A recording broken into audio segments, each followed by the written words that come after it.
کہ اے ہمارے رب تو ہماری بھی بخشش فرما دے اور ہمارے ان بھائیوں کو بھی بخش دے جو ہم سے پہلے ایمان لائے. وَلَا تَجْعَلْ فِي قُلُوبِنَا غِلًّا لِّلَّذِينَ آمَنُوا، اور اے اللہ تو ہمارے دلوں میں کوئی کینہ کپٹ نہ رکھنا ان لوگوں کے خلاف جو ہم سے پہلے ایمان لائے. اب ہم سے پہلے جو ایمان لائے اس میں تمام کے تمام صحابہ آ گئے. ان صحابہ کرام کے لیے دل میں کوئی کینہ رکھنا بھی حرام ہے اور ان کے لیے دعائے مغفرت کرنے کا اس آیت کریمہ میں حکم دیا گیا ہے.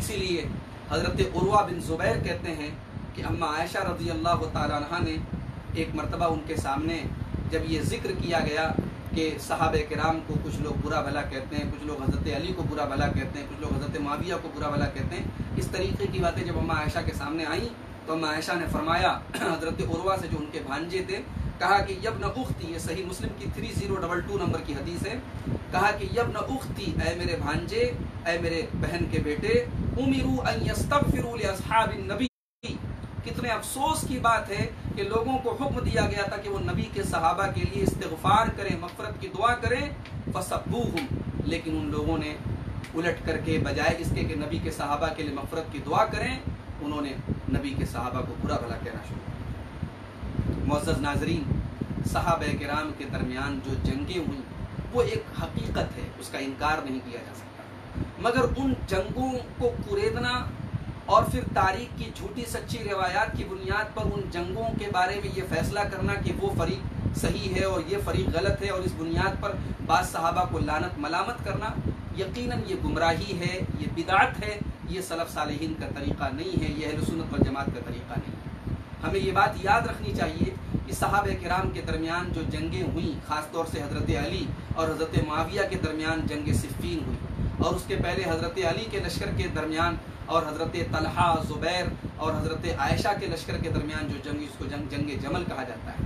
اس فتنے کی شروعات کہاں سے ہوئی؟ جب ہم تاریخ کے اوراق الٹتے ہیں اور معتبر راویوں کی جب روایات کو ہم سامنے رکھتے ہیں تو یہ بات معلوم ہوتی ہے کہ پورا فتنہ جو ہے یہ حضرت عثمان غنی رضی اللہ عنہ کے دور میں ایک ٹولہ ایسا پیدا ہوا جس ٹولے کا جو ہیڈ تھا وہ عبداللہ ابن سبا ابن السودا نام کا ایک ملعون آدمی تھا جو یمن کا رہنے والا تھا. بعد میں وہ مصر چلا گیا اور مصر کو اس نے اپنی سازشوں کا اڈا بنایا اور وہیں سے اس نے حضرت عثمان غنی کے خلاف سازشیں رچنا شروع کر دیا.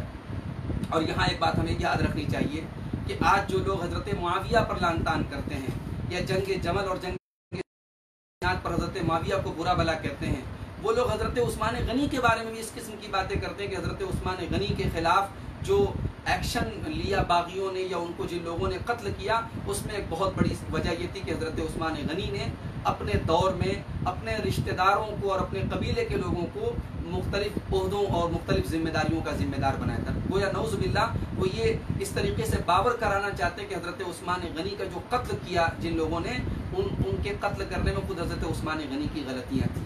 یہ بھی یاد رکھیں، بہت بڑی جہالت ہے اور حضرت عثمان غنی کے خلاف بہت بڑا بغض ہے. حضرت عثمان غنی کا جو اسٹینڈ تھا، جو موقف تھا، وہ بالکل اپنی جگہ صحیح تھا. حضرت عثمان غنی نے کوئی غلط قدم نہیں اٹھایا تھا. آئیے اس کو ایک حدیث کی روشنی میں دیکھتے ہیں. یہ ترمذی کے اندر یہ حدیث ہے، 3704 نمبر کی حدیث ہے.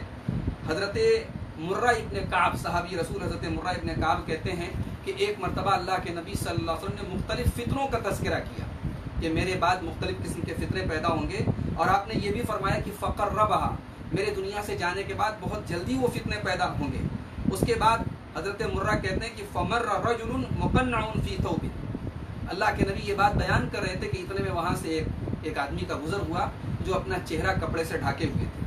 تو اللہ کے رسول نے فرمایا کہ ھذا یومئذ علی الہدی، جب یہ فتنے کا دور ہوگا اس وقت یہ انسان ہدایت پر ہوگا، یہ انسان صحیح راستے پر ہوگا. حضرت مرہ ابن کعب کہتے ہیں کہ میں کھڑا ہو گیا، میں نے کوشش کی دیکھوں کہ یہ کون ہے جن کے بارے میں اللہ کے نبی نے فرمایا کہ وہ اس دن ہدایت پر ہوں گے. فَإِذَا هُوَ عثمان بن عفان، وہ کوئی اور نہیں، وہ سیدنا عثمان بن عفان رضی اللہ تعالیٰ عنہ تھے. حضرت مرہ کہتے ہیں میں نے اللہ کے نبی سے پوچھا کہ آپ ہاں انہی کی بات کروں. یہ ترمذی کی صحیح روایت ہے اور مسند احمد کے اندر یہ الفاظ ہیں. مسند احمد کے اندر یہ حدیث 18060 نمبر کی حدیث ہے. اللہ کے نبی صلی اللہ علیہ وسلم نے فرمایا ھذا واصحابہ یومئذ علی الحق، جب یہ فتنہ ہوگا، جب یہ معاملات ہوں گے تو عثمان غنی اور ان کے جو ساتھ جو لوگ ہوں گے وہ حق پر ہوں گے. معزز ناظرین، فتنے کی شروعات وہیں سے ہوئی. ابن السودا عبداللہ ابن سبا نے پورا ایک ٹولہ بنایا اور تقریباً 2500 یا 2000 لوگوں نے مدینہ کے اندر ایک طریقے سے مدینہ کو کنٹرول کر لیا. اور ایک ایسا وقت تھا جب صحابہ کرام کی اکثریت حج پر گئی ہوئی تھی اور ان لوگوں نے امام وقت کو، خلیفہ وقت کو، حضرت عثمان غنی کو شہید کیا اور بڑے ہی مظلومانہ طریقے سے شہید کیا. اس کے بعد جب حضرت علی رضی اللہ عنہ خلیفہ ہوئے اور ان کے ہاتھ پر بیعت ہوئی تو حضرت عنہ نے مختلف جو گورنرز تھے ان کو چینج کر دیا اور حضرت معاویہ رضی اللہ عنہ کی جگہ بھی دوسرے کو گورنر متعین کیا، حضرت امیر معاویہ کو معزول کیا. حضرت امیر معاویہ رضی اللہ تعالیٰ عنہ نے حضرت علی کا یہ حکم نہیں مانا، یعنی اپنا چارج دوسرے کو نہیں سونپا اور کہا کہ میں آپ کے ہاتھ پر بیعت نہیں کروں گا جب تک قاتلین عثمان سے آپ قصاص نہیں لے لیں گے. آپ خلیفہ وقت ہیں، آپ امیر المومنین ہیں، آپ کا سب سے پہلی آپ کی ڈیوٹی ہے کہ آپ حضرت عثمان غنی کے قاتلوں سے قصاص لیں. یہ وہ بنیاد تھی، یہ وہ پوائنٹ تھا جس پر حضرت علی کے درمیان اور حضرت معاویہ کے درمیان اختلاف ہوا. اور ہمیں ایک بات یاد رکھنی چاہیے کہ حضرت امیر معاویہ رضی اللہ تعالیٰ عنہ حضرت علی کی خلافت کے منکر نہیں تھے، حضرت علی کے احترام کے منکر نہیں تھے، حضرت علی کے مقام اور مرتبے کے منکر نہیں تھے. دونوں کے درمیان جو اختلاف تھا اس کی بنیاد یہی قصاص عثمان تھا. اسی لیے علامہ ابن حزم کہتے ہیں وَلَمْ يُنْكِرْ مُعَاوِيَةُ قَطُّ فَضْلَ عَلِيٍّ أَهُ الْخِلَافَةَ. حضرت معاویہ نے کبھی بھی حضرت علی کی خلافت کا انکار نہیں کیا اور نہ اس بات کا انکار کیا کہ حضرت علی خلافت کے حقدار ہیں. وَلَكِنَّ اجْتِهَادَهُ أَدَّاهُ إِلَىٰ أَنَّ رَأْيَ تَقْدِيمِ أَخْذِ الْقَوْدِ مِنْ قَتَلَةِ عثمان عَلَى الْبَيْعَةِ. حضرت معاویہ کی رائے یہ تھی کہ بیعت لینے سے پہلے آپ کو یہ کام کرنا چاہیے کہ آپ حضرت عثمان غنی کے قاتلوں سے قصاص لیں. وَرَأَى نَفْسَهُ أَحَقَّ بِطَلَبِ دَمِ عثمان. اور حضرت امیر معاویہ یہ سمجھتے تھے کہ حضرت عثمان غنی کے خون کا بدلہ لینے کا سب سے زیادہ حق میں رکھتا ہوں، میں ان کا رشتہ دار بھی ہوں اور میں ان کے خاندان کا ہوں. یہ علامہ ابن حزم نے الفصل فی الملل والاہواء والنحل کے اندر جلد نمبر 4 صفحہ نمبر 160 پر یہ بات بیان فرمائی. معزز ناظرین، تو ہم یہ بات یاد رکھیں کہ حضرت علی حضرت معاویہ کے درمیان کوئی ایسا نہیں کہ اقتدار کی لڑائی تھی. حضرت معاویہ یہ چاہتے تھے کہ آپ خلافت چھوڑ دیں، میں خلیفہ ہو جاؤں، کرسی کی لڑائی تھی. نعوذ باللہ ایسا معاملہ نہیں تھا. معاملہ تھا حضرت عثمان غنی کے قصاص کا. اور ایسا بھی نہیں ہے کہ حضرت علی رضی اللہ عنہ قصاص لینا نہیں چاہتے، قصاص لینے کے وہ بھی حق میں اور فیور میں تھے. اختلاف صرف طریقہ کار پر تھا. حضرت علی کا کہنا یہ تھا کہ ابھی حالات پرسکون نہیں ہیں، ابھی وہ جو قاتلین عثمان ہیں ان کی ایک تعداد مدینہ کے اندر موجود ہے، ان کی ایک تعداد آس پاس کے شہروں میں موجود ہے اور وہ لوگ حاوی ہیں. جب حالات پرسکون ہو جائے، فتنے کی آگ دب جائے، پھر میں ایک ایک قاتل سے قصاص لوں گا. حضرت علی کا اوپینین یہ تھا اور حضرت معاویہ کا خیال یہ تھا کہ نہیں، آپ پہلے ان قاتلوں کو چن چن کر کے ان سے قصاص لیں. خلیفہ مظلوم کو اتنی بے دردی سے انہوں نے قتل کیا ہے، یہ پہلی ہماری جو ہے پرائیورٹی ہونی چاہیے، پہلی ہماری ترجیح ہونی چاہیے. ربیع الاخر سن 36 ہجری حضرت عثمان غنی رضی اللہ عنہ کی شہادت کے 2.5 مہینے کے بعد آپ کہہ سکتے ہیں ذی الحجہ میں ان کا انتقال ہوا. اس کے بعد محرم، ربیع الاول، ربیع الاخر، 2.5 مہینے کے بعد سن 36 ہجری میں حضرت طلحہ اور حضرت زبیر یہ دونوں مکہ آئے اور یہ اماں عائشہ رضی اللہ عنہا سے ملاقات کی. ان لوگوں کے دل پر یہ احساس تھا کہ حضرت عثمان غنی شہید ہو گئے اور ہم ان کو بچانے کے لیے کچھ نہیں کر سکے. اور یہاں ہمیں ایک بات یاد رکھنی چاہیے کہ حضرت عثمان غنی نے اپنے دفاع کے لیے کسی کو بھی تلوار اٹھانے کی اجازت نہیں. حضرت عثمان غنی کا یہ بڑا ہی سخت موقف تھا کہ میں مدینۃ الرسول کے اندر خون بہنے نہیں دوں گا اور اپنے لیے میں کسی کو تلوار اٹھانے کی اجازت نہیں دوں گا. اس وجہ سے بھی صحابہ کرام کے ہاتھ بدے ہوئے تھے اور باغیوں کے خلاف کوئی ایسا ایکشن نہیں لے سکے. تو وہ ایک قسم کا احساس تھا حضرت طلحہ اور زبیر کے اندر کہ حضرت عثمان غنی شہید ہو گئے اور ہم کچھ نہیں کر سکے، تو اب کم سے کم ان کے قاتلوں سے ہم قصاص لے کر کے اس کی تلافی کر سکیں. چنانچہ حضرت عائشہ رضی اللہ عنہا کے ساتھ ان دونوں کا مشورہ ہوا اور اماں عائشہ رضی اللہ عنہا کی یہ کے ساتھ مل کر کے یہ اتفاق ہوا کہ حالات کی اصلاح کرنے کے لیے اور قاتلوں سے قصاص کے لیے ہمیں بصرہ جانا چاہیے. حضرت عائشہ رضی اللہ عنہا حضرت طلحہ اور زبیر کے ساتھ مکہ سے بصرہ کی طرف کوچ کرتی ہیں، وہاں سے نکلتی ہیں. لیکن یہاں یہ بات یاد رکھیں کہ اماں عائشہ کا کوئی جنگ کرنے کا ارادہ نہیں تھا. اماں عائشہ مسلمانوں کے حالات کی اصلاح کرنے کے لیے اور قاتلین عثمان جو تھے ان کو ان کے انجام تک پہنچانے کے لیے حضرت عائشہ مکہ سے نکلی تھی. لیکن حضرت علی رضی اللہ عنہ کا یہ اسٹینڈ تھا کہ چونکہ میں خلیفہ وقت ہوں، میں امیر المومنین ہوں اور ان لوگوں نے میری اجازت کے بغیر مکہ سے بصرہ کی طرف ایک جماعت بنا کر کے یہ لوگ نکلے، گویا یہ میری اطاعت سے خروج کر رہے ہیں، بغاوت کر رہے ہیں۔ یہ حضرت علی رضی اللہ عنہ کا موقف تھا، اور اسی بات پر جنگ کے حالات بصرہ کے اندر پیدا ہو گئے۔ لیکن حضرت عائشہ کا جو اسٹینڈ تھا وہ ان کے کچھ لیٹرز اور خطوط سے ہم دیکھتے ہیں۔ علامہ ابن حبان نے اپنی کتاب الثقات کی جلد نمبر 2 صفحہ نمبر 282 پر نقل کیا ہے کہ اس وقت کوفہ کے جو گورنر تھے حضرت ابو موسیٰ اشعری، حضرت عائشہ نے ان کو خط لکھا اور کہا کہ فَإِنَّهُ قَدْ كَانَ مِنْ قَتْلِ عثمان، تم جانتے ہو کہ حضرت عثمان غنی قتل ہو گئے، وَقَدْ خَرَجْتُ مُصْلِحَةً بَيْنَ النَّاسِ، میں لوگوں کے درمیان اصلاح کرنے کے لیے نکلی ہوں، فَمُرْ مَنْ قِبَلَكَ بِالْقَرَارِ فِي مَنَازِلِهِمْ، تو اے ابو موسیٰ اشعری، جو تمہارے آس پاس کے جو لوگ ہیں، تمہارے علاقے کے جو لوگ ہیں، ان کو حکم دو کہ وہ اپنے گھروں میں رہیں، وَالرِّضَى بِالْعَافِيَةِ، اور عافیت کے ساتھ رہیں، حَتَّى يَأْتِيَهُمْ مَا يُحِبُّونَ مِنْ صَلَاحِ أَمْرِ الْمُؤْمِنِينَ، یہاں تک کہ مومنوں کے معاملات کی اصلاح ہو جائے، جو حالات بگڑے ہوئے حالات سدھر جائیں، لوگ کوئی فساد نہ کرے، لوگ اپنے گھروں میں رہیں۔ یہ کون لکھ رہا ہے؟ یہ اما عائشہ رضی اللہ تعالیٰ عنہ لکھ رہی ہیں ابو موسیٰ اشعری کو، جو حضرت علی کی طرف سے مقرر کردہ اس وقت کوفہ کے گورنر تھے۔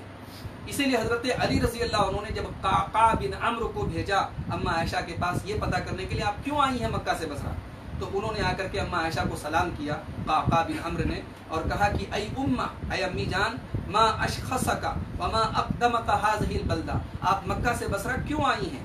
تو اما عائشہ نے فرمایا کہ اے بنیہ اصلاح بین الناس، میں اصلاح کے لیے آئی ہوں، حالات سدھر جائیں۔ حضرت عائشہ جانتی تھی کہ میں ام المومنین ہوں، تمام مسلمان مجھے احترام کی نظروں سے دیکھتے ہیں، شاید وہ لوگ جو اس سبائی پروپیگنڈے کے شکار ہوئے ہیں وہ میری شخصیت کو دیکھ کر کے باز آ جائیں اور یہ فتنہ ختم ہو جائے اور معاملات کی اصلاح ہو جائے۔ اس مقصد کے تحت اما عائشہ آئی تھی، انہوں نے فرمایا کہ میں لوگوں کے درمیان اصلاح کرنے کے لیے آئی تھی۔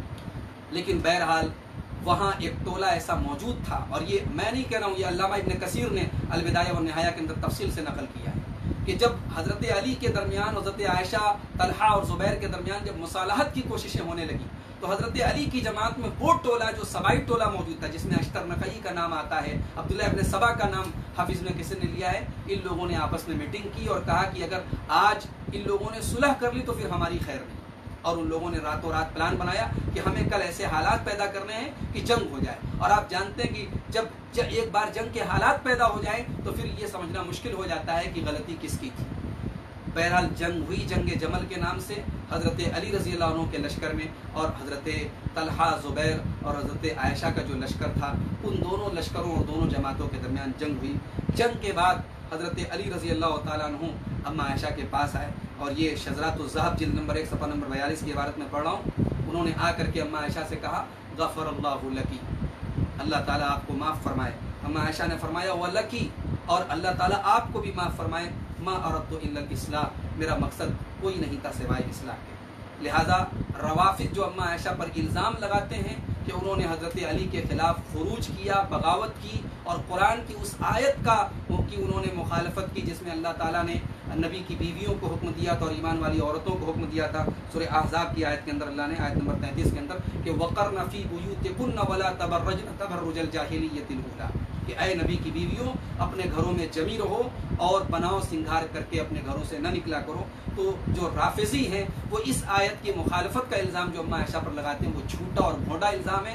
اما عائشہ رضی اللہ تعالیٰ عنہ مسلمانوں کے درمیان اصلاح کرنے کے لیے نکلی تھی۔ اسی لیے علامہ ابن تیمیہ کہتے ہیں کہ فہیہ رضی اللہ عنہ، حضرت عائشہ رضی اللہ عنہ لم تتبرج تبرج الجاہلیت الاولیٰ، انہوں نے دور جاہلیت کی طرح کوئی بناؤ سنگھار کر کے وہ نہیں نکلی تھی۔ والامر بالاستقرار فی البیوت لا ینافی الخروج لمصلحۃ مأمور بها، علامہ ابن تیمیہ کہہ رہے ہیں کہ قرآن میں جو حکم دیا گیا کہ اپنے گھروں میں جمی رہو، نبی کی بیویوں کو جو حکم دیا گیا، تو کسی مصلحت کے لیے نکلنا یہ اس حکم کے خلاف اور منافی نہیں ہے۔ کما لو خرجت للحج والعمرہ، جیسے اللہ کے نبی کی بیویاں حج اور عمرہ کے لیے نکلتی تھیں، او خرجت مع زوجها فی سفرہ، یا کوئی مسلمان عورت اپنے شوہر کے ساتھ سفر پہ جائے، فإن هذه الآیہ قد نزلت فی حیات النبی صلی اللہ علیہ وسلم، یہ آیت اللہ کے نبی کے دور میں آپ کی زندگی میں نازل ہوئی، وقد سافر بہن رسول اللہ صلی اللہ علیہ وسلم بعد ذلك، اور اللہ کے نبی اپنی بیویوں کو لے کر کے کئی بار سفر میں گئے اس آیت کے نازل ہونے کے بعد بھی۔ کما سافر فی حجۃ الوداع بعائشہ رضی اللہ عنہا وغیرہا، جیسے حجۃ الوداع کے موقع پر اللہ کے نبی اپنی اہلیہ اپنی بیوی اما عائشہ کے ساتھ اور دیگر بیویوں کے ساتھ آپ گئے تھے. وہ ارسلها مع عبد الرحمن اخیہا، اور حجۃ الوداع کے موقع پر جب حضرت عائشہ پیریڈ سے ہو گئی تو اللہ کے نبی نے ان کے بھائی عبد الرحمن ان کو بھیجا، فاردفها خلفه، اور حضرت عبد الرحمن نے اپنے سواری پر اپنے پیچھے اما عائشہ کو بٹھایا. وَأَعْمَرَهَا مِنَ التَّنْعِيمِ، اور مقام تنعیم سے ان کو عمرہ کرایا. اس کے بعد کئی مثالیں اللہ ابن تیمیہ پیش کرتے ہیں کہ اللہ کے رسول کی وفات کے بعد بھی اللہ کے رسول کی جو بیویاں تھیں امہات المومنین وہ برابر حج کرتی تھیں، اور ان کا یہ نکلنا اس کو کسی نے غلط نہیں قرار دیا. تو کہتے ہیں وَإِذَا كَانَ سَفَرُهُنَّ لِمَصْلَحَةٍ جَائِزَةٍ، جب کسی مصلحت کے لیے وہ سفر کر سکتی تھیں. فعائشۃ اعتقدت ان ذلك السفر لمصلحۃ المسلمین، تو اما عائشہ رضی اللہ عنہا کا یہ ماننا تھا کہ میں نے جو یہ مکہ سے بصرہ کا سفر کیا ہے یہ مسلمانوں کی مصلحت کے لیے کیا ہے، ان کی اصلاح کے لیے کیا ہے. یہ منہاج السنہ کی جلد نمبر 4 صفحہ نمبر 317 پر علامہ ابن تیمیہ کا یہ پورا کمنٹ موجود ہے. جنگ صفین کے اندر بھی یہی معاملہ ہوا. حضرت علی حضرت معاویہ کے درمیان جو جنگ ہوئی جنگ صفین، اس جنگ میں بھی دونوں فریقین کے درمیان صلح کے حالات ہو گئے تھے، مگر فسادیوں نے جنگ کرا کر کے ہی انہوں نے وہ مانے اور خون خرابہ ہوا اور دونوں طرف لوگوں کی جان گئی. ان دونوں جنگوں کے جو فریقین تھے ان کی کیا حیثیت تھی؟ آئیے حضرت علی رضی اللہ عنہ سے خود پوچھتے ہیں کہ وہ اپنے اپوزٹ سائڈ کے لوگوں کو کیا سمجھتے تھے. امام اسحاق ابن راہوے بہت بڑے محدث اور فقیہ ہیں، یہ صحیح سند سے نقل کرتے ہیں کہ سمع علی یوم الجمل و یوم الصفین، کہ جنگ جمل اور جنگ صفین کے موقع پر حضرت علی نے دیکھا کہ ایک آدمی حضرت معاویہ کے لشکر کے بارے میں بڑی بری بری باتیں کر رہا ہے، غلط باتیں کر رہا ہے. تو انہوں نے کہا کہ لا تقولوا الا خیر، دیکھو ان لوگوں کے بارے میں کوئی ایسی غلط بات مت بولو. انہم قوم زعموا اننا بغینا علیہم، ان لوگوں نے یہ سمجھا کہ ہم نے ان کے ساتھ زیادتی سے کام لیا ہے. وزعمنا انہم بغوا علینا، اور ہم نے یہ سمجھا کہ انہوں نے ہمارے ساتھ زیادتی سے کام لیا ہے. فقاتلناہم، اور اسی بنیاد پر جنگ ہوئی. گویا حضرت علی بھی یہ مانتے تھے کہ دونوں فریق کا اپنا اپنا ایک اجتہاد تھا، اپنا ایک موقف تھا، اور ہر ایک اپنے کو حق پر سمجھ رہا تھا اور سامنے والے کو خطا اور غلطی پر سمجھ رہا تھا، اور اسی بنیاد پر دونوں فریق ایک دوسرے سے جنگ کر رہے تھے. وہاں کوئی اقتدار کی لڑائی نہیں تھی یا کفر اور اسلام کی جنگ نہیں تھی، حق اور باطل کی جنگ نہیں تھی. حضرت علی کے اس قول سے بالکل واضح ہوا. حضرت علی سے پوچھا گیا کہ ان جنگوں میں جو لوگ قتل ہوئے ہیں ان کے بارے میں آپ کیا کہتے ہیں؟ مقدمہ ابن خلدون میں علامہ ابن خلدون نقل کرتے ہیں صفحہ نمبر 385 پر کہ حضرت علی نے فرمایا لا يموتن احد من هؤلاء وقلبه نقي الا دخل الجنہ، ان دونوں جماعتوں کے جو لوگ ان جنگوں میں قتل ہوئے ہیں ان میں اگر یہ دل کے پاک اور صاف ہوں گے تو یہ سب جنت میں جائیں گے. جو جن لوگوں کے دل پاک اور صاف ہیں یہ سب جنت میں جائیں گے. گویا ان کے نزدیک یہ اختلاف اجتہاد کی بنیاد پر تھا اور وہ اپنے فریق مخالف کو فاسق نہیں مانتے تھے. حضرت معاویہ رضی اللہ عنہ قسم کھا کر کے کہتے ہیں کہ علی مجھ سے بہتر ہے. یہ البدایہ و نہایہ کے اندر علامہ ابن کثیر نے جلد نمبر 7 صفحہ نمبر 129 پر نقل کیا ہے. حضرت معاویہ قسم کھا کر کے کہتے ہیں کہ علی مجھ سے بہتر ہیں اور مجھ سے افضل ہیں، اور میرا ان سے اختلاف صرف حضرت عثمان کے قصاص کے مسئلے میں ہے. اگر وہ خون عثمان کا قصاص لے لیں تو اہل شام میں سب سے پہلے ان کے ہاتھ پر میں بیعت کروں گا. یہ حضرت معاویہ کا اسٹینڈ تھا. اسے آپ اندازہ لگائیں کہ آج جو ایک ایسا طبقہ امت کے اندر پیدا ہو رہا ہے جو ان جنگوں کے بارے میں غلط سلط نظریات لوگوں کے دل و دماغ میں بٹھا رہا ہے، اور اگر کوئی حضرت معاویہ کا دفاع کرے تو اس کو ناصبی قرار دیتا ہے. میرے بھائیوں، اہل بیت سے محبت ہم بھی کرتے ہیں، سیدنا علی مرتضیٰ سے محبت ہم بھی کرتے ہیں، مگر اس محبت کا قطعاً یہ مطلب نہیں کہ ہم حضرت علی حضرت معاویہ کے خلاف اور ان کے ساتھ جو دیگر صحابہ تھے ان کے خلاف ہم ذہنوں میں بغض اور عداوت بھر دیں، وہ بھی تاریخ کی جھوٹی سچی روایتوں کو. اگر تاریخ کی ان جھوٹی سچی روایتوں کو ہی ماننا ہے تو پھر ان روایات میں بہت ساری ایسی باتیں بھی ہیں جو حضرت علی رضی اللہ عنہ کی شان کو گراتی ہیں. حضرت علی کے بارے میں ایسا تصور پیش کرتی ہیں کہ وہ حضرت معاویہ چھوڑو حضرت ابوبکر اور عمر سے بھی اپنے آپ کو افضل سمجھتے ہیں. کیا اہل سنت والجماعت کا یہی عقیدہ ہے؟ ہاں، یہ ان لوگوں کا عقیدہ ہو سکتا ہے جو حضرت علی کو معصوم مانتے ہیں، جو 12 اماموں کا عقیدہ رکھتے ہیں. اہل سنت والجماعت کا یہ عقیدہ کبھی نہیں رہا ہے. میرے بھائیو، آج افسوس کی بات ہے کہ ان جنگوں کے بارے میں تاریخ کی جھوٹی روایات کی بنیاد پر یا بعض صحیح احادیث کو توڑ مروڑ کر کے پیش کر کے حضرت معاویہ کے خلاف ایسی ذہن سازی کر دی گئی ہے کہ بعض لوگ حضرت معاویہ کا نام بھی ادب سے لینا پسند نہیں کرتے. حضرت معاویہ کا نام آتا ہے تو ان کے ذہن میں یعنی ایک بڑی غلط چھوی ان کے ذہن میں پیدا ہوتی ہے. یہ حضرت معاویہ کون ہے؟ جنگ صفین کی تیاری چل رہی ہے. حضرت معاویہ کو پتہ چلا کہ ملک شام کا جو رومی جو بادشاہ ہے، شاہ روم، مسلمانوں کے خلاف بہت بڑا لشکر تیار کرنے کی اس نے ٹھان لی ہے اور مسلمانوں پر حملہ کرنے والا ہے، یہ سوچ کر کہ مسلمان تو ابھی آپس میں لڑ رہے ہیں۔ حضرت معاویہ کو بھنک لگی، انہوں نے خط لکھا، اور ان کے جو خط کے الفاظ ہیں حافظ ابن کثیر رحمۃ اللہ علیہ نے البدایہ والنہایہ کی جلد نمبر 8 صفحہ نمبر 199 پر نقل کیا ہے۔ کہتے ہیں واللہ لئن لم تنتہی وترجع الی بلادک یا لعین، اے ملعون سن لے، اگر اللہ کی قسم تو باز نہیں آیا اور اپنے ملک کی طرف تو واپس نہیں پلٹا، لأصطلحن انا وابن عمی، تو میں اور میرے چچا کا بیٹا علی دونوں صلح کر لیں گے۔ اللہ اکبر۔ سیدنا علی مرتضیٰ کو حضرت معاویہ یہاں پہ اپنے چچا کا بیٹا کہہ رہے ہیں۔ اور یہاں یہ بات یاد رکھیں کہ جو یہ کہانیاں گڑی گئیں کہ بنو ہاشم میں اور بنو امیہ میں بڑی دشمنی تھی، بڑی عداوت تھی، آپ رشتہ داریاں دیکھیں، اور یہ رشتہ داریاں کہاں سے شروع ہو رہی ہیں؟ حضرت اللہ کے نبی صلی اللہ علیہ وسلم کے دادا کے زمانے سے بنو ہاشم اور بنو امیہ یہی دونوں بڑے خاندان تھے قریش کے، جن کے ہاتھ میں قیادت اور لیڈرشپ تھی۔ اس زمانے سے رشتہ داریاں تھیں۔ اللہ کے رسول کا چچا تھا ابو لہب، ابو لہب کی بیوی کا نام کیا ہے؟ ام جمیل، جس کے بارے میں قرآن کی آیت نازل ہوئی وامرأتہ حمالۃ الحطب۔ یہ ام جمیل کس خاندان کی تھی؟ یہ بنو امیہ کی تھی۔ ابو لہب اللہ کے نبی کا چچا ہے، اور اس کی بیوی بنو امیہ کی شادی کس نے کرائی؟ عبد المطلب نے کرائی۔ پھر اور آگے بڑھیے، اللہ کے نبی صلی اللہ علیہ وسلم کی بیویوں میں ام حبیبہ بنو امیہ میں سے، اللہ کے نبی کے داماد حضرت زینب کے شوہر بنو امیہ میں سے ابو العاص، حضرت عثمان غنی نبی کی دو بیٹیوں کے شوہر بنو امیہ میں سے۔ پھر اللہ کے نبی صلی اللہ علیہ وسلم کے بعد دور صدیقی میں آپ دیکھیے، دور فاروقی میں دیکھیے، دور عثمانی میں دیکھیے، بڑے بڑے عہدوں پر بنو امیہ کے لوگ تھے۔ تو یہ ایک پورا پروپیگنڈا کر دیا گیا کہ بنو امیہ بڑے خراب لوگ تھے، اور انہوں نے نعوذ باللہ بنو ہاشم سے اور حضرت علی سے اور اہل بیت سے بڑی عداوت رکھی۔ عداوت تھی تو پھر رشتہ داریاں کیوں ہوئی؟ ہم تو نہیں سمجھتے کہ کوئی اپنے دشمنوں کے ساتھ رشتہ داری کرے۔ حضرت معاویہ کے خاندان میں، مروان ابن حکم کے خاندان میں، بنو امیہ کے خاندان میں حضرت علی کی بیٹیاں گئی ہیں، حضرت حسین کی بیٹیاں گئی ہیں، حضرت حسن کی پوتیاں گئی ہیں، رشتہ داریاں موجود ہیں۔ میں ڈیٹیل بیان کر چکا ہوں اس کے پہلے ایک تقریر۔ تو یہ پورا ایک پروپیگنڈا تیار کیا گیا حضرت معاویہ کے خلاف، خاص طور سے ذہنوں کو خراب کر دیا گیا۔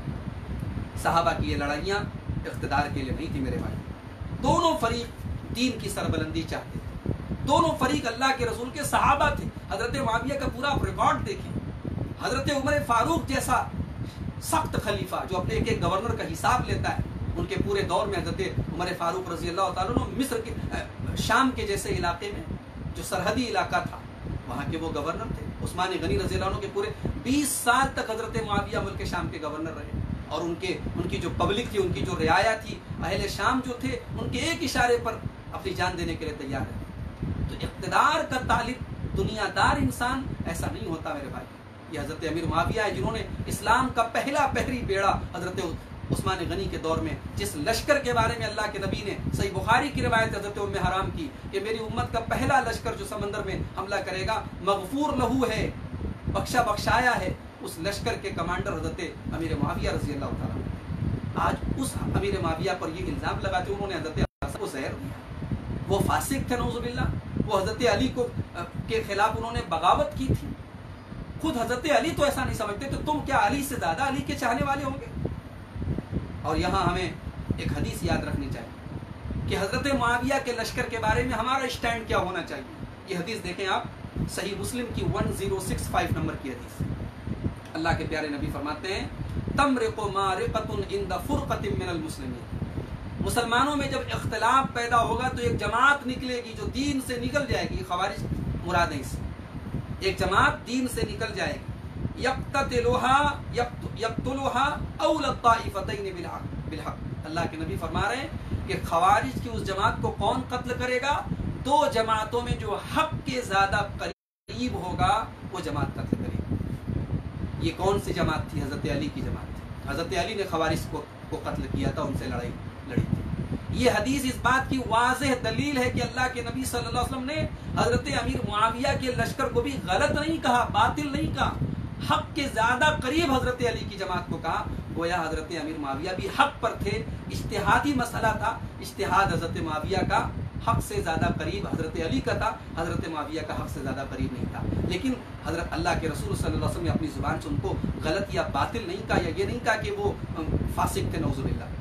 تو تو اللہ کے نبی کی یہ الفاظ بتا رہے کہ حضرت علی رضی اللہ عنہ کے درمیان حضرت معاویہ کے درمیان جو جنگ ہوئی وہ حق اور باطل کی جنگ نہیں تھی میرے بھائی، وہ ایک اجتہادی مسئلے اور اجتہادی خطا کی بنیاد پر تھی۔ دوسری حدیث آپ دیکھیں، صحیح بخاری کی 3608، صحیح مسلم کی 157 اور مسند احمد کی 11906 کے 6 نمبر کی حدیث ہے۔ اللہ کے پیارے نبی فرماتے ہیں لا تقوم الساعۃ، قیامت نہیں قائم ہوگی حتی تقتتل فئتان عظیمتان من المسلمین، جب تک مسلمانوں کی دو بڑی جماعتوں کے درمیان لڑائی نہیں ہوگی، دعواہما واحدہ، اور دونوں کا دعویٰ ایک ہوگا، دونوں کی دعوت ایک ہوگی، دونوں اسلام پر چلنے والے، اسلام کے ماننے والے ہوں گے۔ اور یہی وجہ ہے کہ جب یہ جنگیں ہوئیں حضرت علی کے درمیان، حضرت معاویہ کے درمیان، تو صحابہ کی ایک بڑی تعداد ایسی تھی جو کلیئر ہی نہیں تھا جس کے سامنے کہ حق کس کے ساتھ ہے، جو ان لڑائیوں میں شامل ہی نہیں ہوئی، جو اس فتنے سے اپنے آپ کو دور رکھے ہوئے تھے۔ اگر حضرت علی رضی اللہ عنہ کو سب لوگ حق پر سمجھ رہے تھے، حضرت معاویہ کو باطل پر سمجھ رہے تھے، تو صحابہ کرام کی بڑی تعداد کیوں نہیں ان جنگوں میں شامل ہوئی؟ کیوں وہ پیچھے ہٹے رہ گئے؟ اگر حضرت معاویہ باغی تھے اور قرآن کریم کی وہ آیت ہے فقاتلوا التی تبغی، اس جماعت سے قتال کرو، لڑائی کرو جو بغاوت کرے، تو تمام صحابہ کو حضرت علی کا ساتھ دینا چاہیے تھا۔ مگر یہ حقیقت ہے کہ ان جنگوں میں صحابہ کی تعداد بہت کم تھی، بڑی تعداد میں صحابہ ان جنگوں میں شامل ہی نہیں ہوئے۔ اسی لیے محمد ابن سیرین رحمۃ اللہ علیہ جو بہت مشہور تابعی ہیں، وہ کہتے ہیں، اور ان کا یہ قول امام احمد نے صحیح سند کے ساتھ نقل کیا ہے، اور علامہ ابن تیمیہ نے منہاج السنہ کی جلد نمبر 3 صفحہ نمبر 186 پر نقل کیا ہے کہ کہتے ہیں امام محمد ابن سیرین کہ حاجت الفتنۃ و اصحاب رسول اللہ صلی اللہ علیہ وسلم اشراط الالوف، جب یہ فتنے پیدا ہوئے، جب یہ جنگیں ہوئیں تو 10,000 صحابہ موجود تھے، فلم یحضرها منهم 100، لیکن ان جنگوں میں 100 صحابہ بھی حاضر نہیں ہوئے، لم یبلغوا 30 سے زیادہ صحابہ کی تعداد نہیں تھی، باقی سب دوسرے لوگ تھے، صحابہ کرام ان جنگوں سے دور تھے۔ یہ کون کہہ رہا ہے؟ یہ آج کے دور کا کوئی آدمی نہیں کہہ رہا ہے، یہ امام محمد ابن سیرین کہہ رہے ہیں، جو یقیناً بہت قریب تھے، ان واقعات کے، ان حالات کے بہت قریب تھے۔ تو اہل سنت والجماعت کا موقف یہ ہے کہ ان جنگوں کے بارے میں جو صحابہ کرام کے درمیان جو جنگیں ہوئیں، جو اختلاف ہوا، ان کی بنیاد پر ہم صحابہ پر لعن طعن کریں، صحابہ کے خلاف بدگمانی پالیں، یہ قطعاً جائز نہیں۔ اجتہادی خطا کی بنیاد پر صحابہ کے درمیان یہ اختلاف ہوا جو جنگ میں بدل گیا، لیکن ان میں کوئی حق پر اور دوسرا باطل پر تھا، ایسا کوئی مسئلہ نہیں ہے، اور ان جنگوں کی بنیاد پر صحابہ پر لعن طعن کرنا حرام ہے۔ آئیے آخر میں خلاصے کے طور پر امام نووی رحمۃ اللہ علیہ کا ایک جملہ نقل کر دیتا ہوں۔ امام نووی رحمۃ اللہ علیہ صحیح مسلم کی شرح کے اندر فرماتے ہیں کہ مذہب اہل سنت والحق، اہل سنت کا جو مذہب ہے، جو اہل حق کا مذہب ہے، احسان الظن بہم، کہ تمام صحابہ کے ساتھ حسن ظن رکھا جائے، والامساک عما شجر بینہم، اور صحابہ کے درمیان جو جھگڑے ہوئے، جو جنگیں ہوئیں، ان کے بارے میں اپنے آپ کو روک لیا جائے، وتأویل قتالہم، اور ان کی لڑائیوں کی تعویل کی جائے۔ غور کیجیے اس لفظ پر، ایک حدیث ہم کو ملتی ہے جس سے بظاہر کسی صحابی کی شان اگر مجروح ہو رہی ہو تو ہم اس حدیث کی ایسی تعویل کریں کہ صحابی کا مقام اور صحابی کا مرتبہ نہ گرے۔ یہ اہل سنت والجماعت کا موقف ہے۔ وتأویل قتالہم، صحابہ کی جنگوں کی ہم تعویل کریں، وانہم مجتہدون متأولون، اور ہم یہ عقیدہ رکھیں کہ صحابہ نے اجتہاد کیا اور ایک دوسرے کے بارے میں تعویل کی۔ لم یقصدوا معصیۃ، صحابہ کا مقصد کوئی گناہ کرنا نہیں تھا، ولا محض الدنیا، ان کا دنیا کمانا اور دنیا طلب کرنا ان کا مقصد نہیں تھا، بل اعتقد کل فریق انہ المحق ومخالفہ باغی، بلکہ ہر فریق کا یہ ماننا تھا کہ میں حق پر ہوں اور میرا جو مخالف ہے، میرا جو اپوزٹ ہے، وہ باغی ہے۔ فوجب علیہ قتالہ لیرجع الی امر اللہ، ہر ایک یہ سمجھتا تھا کہ جب سامنے والا باغی ہے تو مجھے اس سے لڑنا چاہیے تاکہ وہ اللہ کے دین کی طرف پلٹ جائے۔ وکان بعضهم مصیبا وبعضهم مخطیا، اور جب یہ سمجھ کر کہ ہر ایک دوسرے سے لڑ رہا تھا تو کوئی صحیح تھا، کوئی صحت پر تھا، کوئی غلطی پر تھا، معذورا فی الخطا، لیکن وہ اپنی خطا میں معذور تھا، لانہ باجتہاد، اس لیے کہ یہ اجتہاد تھا صحابہ کا، والمجتہد اذا خطا لا اسم علیہ، اور مجتہد اگر غلطی بھی کرے تو اس کو گناہ نہیں ہوتا ہے اس کے اوپر۔ المصیب فی ذلک الحروب، اور ان جنگوں میں حضرت علی رضی اللہ عنہ ہی حق پر تھے اور درستگی پر تھے، یہی اہل سنت والجماعت کا مذہب ہے۔ وکانت القضایا مشتبہہ، اور معاملات جو تھے وہ مشتبہ تھے، کنفیوژن والے تھے، معاملات کلیئر نہیں تھے، معاملات واضح نہیں تھے. حتی ان جماعت من الصحابہ تحیروا فیہا، یہاں تک کہ صحابہ کی معاملات کو لے کر کے حیران اور پریشان تھی. فاعتزلوا الطائفتین، اور وہ ان دونوں لشکروں سے اپنے آپ کو الگ کیے ہوئے تھی. ولم یقاتلوا، اور نہ وہ علی کے ساتھ انہوں نے لڑائی کی، نہ معاویہ کے ساتھ لڑائی کی.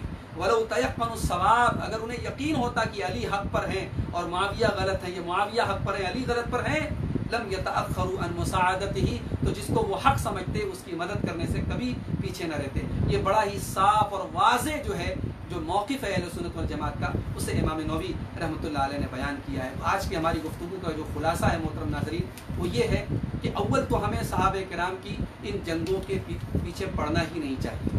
ہمیں قرآن کریم کی اس آیت کو اپنے ذہن میں رکھنا چاہیے جو اللہ نے ہمیں جس میں ادب سکھایا ہے کہ ہم اپنے سے پہلے کے لوگوں کے، اپنے پہلے سے کے ایمان والوں کے بارے میں ہم دعا کریں. اور ظاہر ہے کہ نبی کے صحابہ تو سارے کے سارے جنتی ہیں، ان کے لیے ہم جب بھی ان کا نام لیں رضی اللہ عنہ کہیں، ان کے لیے اللہ کی رضا اور اللہ کی مغفرت کی دعا کریں. دوسری بات یہ معلوم ہوئی کہ صحابہ کی جو جنگیں تھیں وہ اقتدار کے لیے نہیں تھی، وہ دنیا طلبی کے لیے نہیں تھی. حضرت علی بھی اپنے فریق مخالف کو نہیں سمجھتے تھے، فاسق نہیں سمجھتے تھے، گنہگار نہیں سمجھتے تھے، اور حضرت معاویہ بھی حضرت علی کا جو مقام تھا اس مقام کو سمجھتے تھے. یہاں ایک بات میں کہنا چاہوں گا، صحیح مسلم کی وہ روایت آپ دیکھیے، جب حضرت حسن رضی اللہ عنہ بہت بڑا لشکر لے کر کے حضرت معاویہ سے جنگ کرنے کے لیے بڑھے، اور حضرت معاویہ اور حضرت عمرو بن عاص میں بات چیت ہو رہی تھی، تو اس موقع پر حضرت معاویہ نے جو جملہ کہا تھا وہ ہمیں یاد رکھنا چاہیے. حضرت معاویہ نے کہا تھا کہ اے عمرو، اگر یہ جنگیں ہو گئی تو مسلمانوں کے بچوں کا کیا ہوگا، مسلمانوں کی عورتوں کا کیا ہوگا، یہ جو خون بہے گا، یہ جو لوگ مارے جائیں گے ان کا پھر کون ہوگا، یہ خون خرابہ رکنا چاہیے. اور اس کے بعد حضرت معاویہ صلح کے لیے، صحیح بخاری اور صحیح مسلم کی روایت ہے. تو جو امیر معاویہ مسلمانوں کے خون کو بچانے کی فکر کریں، جن کے دل میں اللہ تعالیٰ نے امت کا ایسا درد دیا ہو، جو روم کے بادشاہ کو دھمکی دے کہ اگر تم نے ہماری سرحدوں کی طرف آنکھ اٹھائی تو ہم حضرت علی کے ساتھ صلح کر کے تمہارے اوپر حملہ کریں گے، اور جو حضرت علی کے بارے میں کہہ رہے ہو کہ ہمارا اختلاف سے حضرت عثمان غنی سے قصاص کے بارے میں اگر حضرت علی قصاص لے لے تو اہل شام میں سب سے پہلے میں بیعت کروں گا. ان تمام چیزوں کی بنیاد پر یہ بات واضح ہو جاتی ہے کہ حضرت معاویہ کے اوپر جو الزامات لگائے جاتے ہیں وہ جھوٹے اور بے بنیاد ہیں، اور ان جنگوں کی بنیاد پر حضرت معاویہ کے خلاف یا ان کے ساتھ جو لوگ بھی تھے ان کے خلاف زبان درازی کرنا یہ غلط ہے، یہ اہل سنت والجماعت کے منہج کے خلاف ہے. انشاءاللہ ہمارا الگ سے ایک ٹاپک اور ایک پورا کلپ ہوگا جس میں ہم حضرت معاویہ کے اوپر جو کامن جو الزام لگائے جاتے ہیں، جس میں ایک بہت بڑا الزام یہ ہے کہ حضرت معاویہ نے حضرت حسن کو زہر دیا، یا حضرت حسن رضی اللہ عنہ کی وفات پر انہوں نے خوشی کا اظہار کیا، یا انہوں نے اپنے بیٹے یزید کو صرف اس لیے ولی عہد بنایا کیونکہ وہ ان کا بیٹا تھا، یا انہوں نے ممبروں پر حضرت علی پر لعن طعن کرنے کا آغاز کیا. یہی وہ باتیں، یہی وہ الزام ہیں جن کی بنیاد پر حضرت معاویہ کے خلاف آج اہل سنت والجماعت کے بہت سارے نوجوانوں اور بہت سارے لوگوں کے ذہنوں کو خراب کر دیا گیا. ہم انشاءاللہ مستقل ایک کلپ میں اس موضوع پر روشنی ڈالیں گے. آج کے اس کلپ میں اور آج کے اس پروگرام میں میں سمجھتا ہوں کہ آپ کے سامنے واضح ہو گیا ہوگا کہ ان جنگوں کے بارے میں ہمیں جو طریقہ اپنانا ہے سلف صالحین کا وہ یہی ہے کہ ہم دونوں جو جماعتیں تھی صحابہ کی، دونوں کا احترام کریں اور ان جنگوں کو اجتہاد کی بنیاد پر مانیں.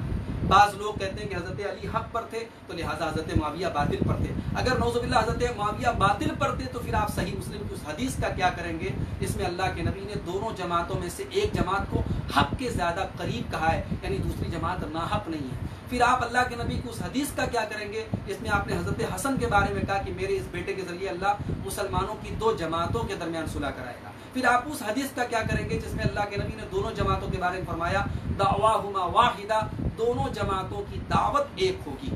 گویا دونوں دین کے پیروکار ہیں، دونوں رسول اللہ کے شہدائی ہیں، دونوں طرف صحابہ ہیں. ہم علی رضی اللہ عنہ کا احترام کرتے ہیں، اس کا قطعاً یہ مطلب نہیں کہ ہم معاویہ سے بغض رکھیں، اور معاویہ رضی اللہ عنہ کے احترام کا قطعاً یہ مطلب نہیں کہ ہم حضرت علی رضی اللہ عنہ کو برا بھلا کہیں. یہی آج کی میری تقریر کا پیغام ہے کہ ہم اہل بیت کے بھی چاہنے والے بنیں، ہم اصحاب رسول کے بھی چاہنے والے بنیں. نہ اہل بیت کی محبت کے نام پر کوئی ایسا کام کرے جو غلط ہو، نہ صحابہ کرام کی محبت کے نام پر کوئی ایسا کام کرے جو غلط ہو. اللہ تعالی ہم سب کو اپنے نبی سے، نبی کے صحابہ سے، نبی کے اہل بیت سے سچی محبت کرنے کی توفیق عطا فرمائے. آمین. وآخر دعوانا ان الحمد للہ رب العالمین. والسلام علیکم ورحمۃ اللہ وبرکاتہ.